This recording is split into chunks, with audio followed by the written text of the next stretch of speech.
Once upon a time, in a small, sunny village, lived a cheerful hat seller named Leo. Every morning, Leo would stack a tall, colorful tower of hats on his head and set off to sell them in the nearby towns. He had fuzzy wool hats, sleek silk hats, wide-brimmed sun hats, and even a few with funny pom-poms on top. His jingle was famous: hats for sale, big and small, a perfect hat for one and all. One particularly hot afternoon, Leo was walking through a dense forest. The sun was beating down and the path was long. Feeling tired, he spotted a large shady banyan tree. The perfect spot for a little nap, he thought to himself.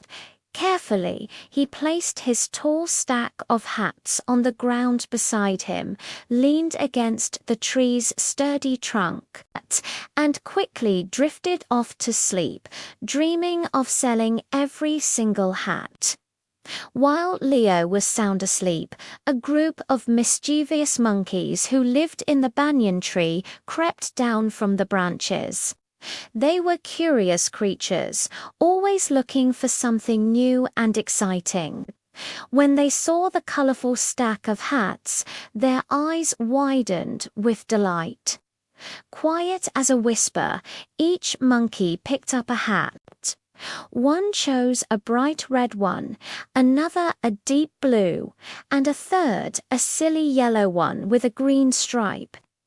Giggling silently, they scurried back up into the high branches of the tree. They put the hats on their heads, imitating the sleeping man below. One monkey wore his hat forwards, another backwards, and a little baby monkey wore a hat so big it covered its eyes. They chattered and swung from the branches, admiring their new, fashionable accessories. The whole treetop was now a rainbow of bobbing, colorful hats. A little while later, Leo woke up with a big yawn. He stretched his arms and reached for his hats, but his hand met with empty air. He looked down. The hats were gone, all of them. Panic started to set in. He looked to his left, to his right, and behind the tree. Nothing.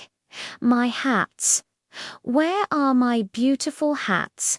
He cried out, his voice echoing through the quiet forest. Just then, he heard a faint chattering sound from above. He looked up, and his jaw dropped. There, in the branches of the banyan tree, was the entire troop of monkeys, and every single one of them was wearing one of his hats.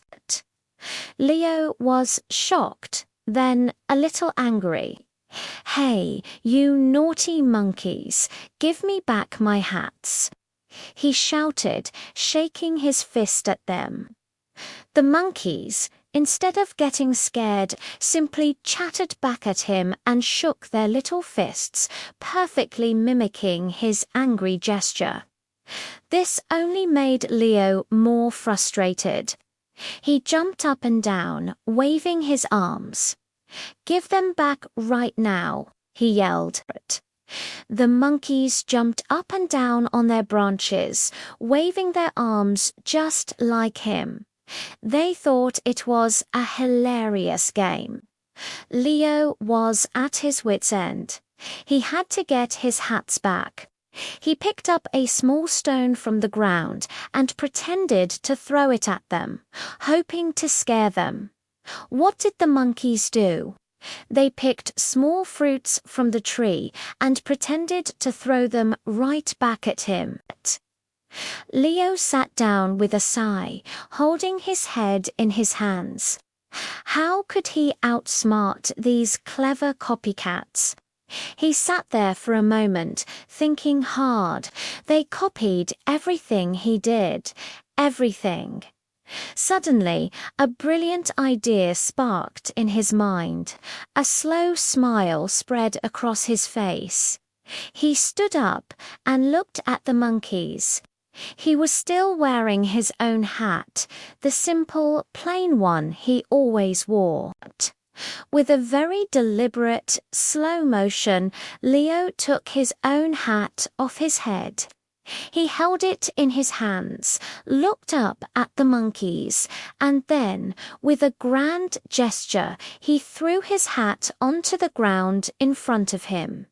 He held his breath and waited. The monkeys, watching his every move, chattered with excitement. They had to copy this new game. One by one, they took the hats off their own heads. The red hat, the blue hat, the silly yellow one. With a flurry of color, they all threw the hats down from the tree. It was a rainbow raining from the sky. Leo's face lit up with joy. His plan had worked. He quickly scurried around, gathering all of his precious hats from the forest floor. He dusted them off and carefully stacked them back into a tall, wobbly tower on his head. He looked up at the monkeys, who were now scratching their heads, confused as to why the fun game was over.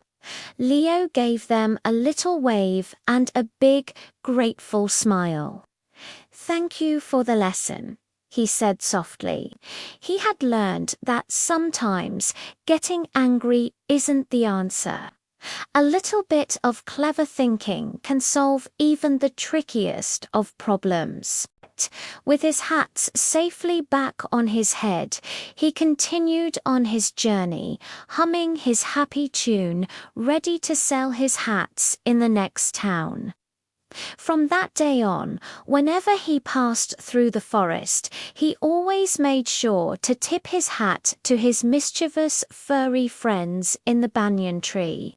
Thanks for watching, and don't forget to follow for more stories.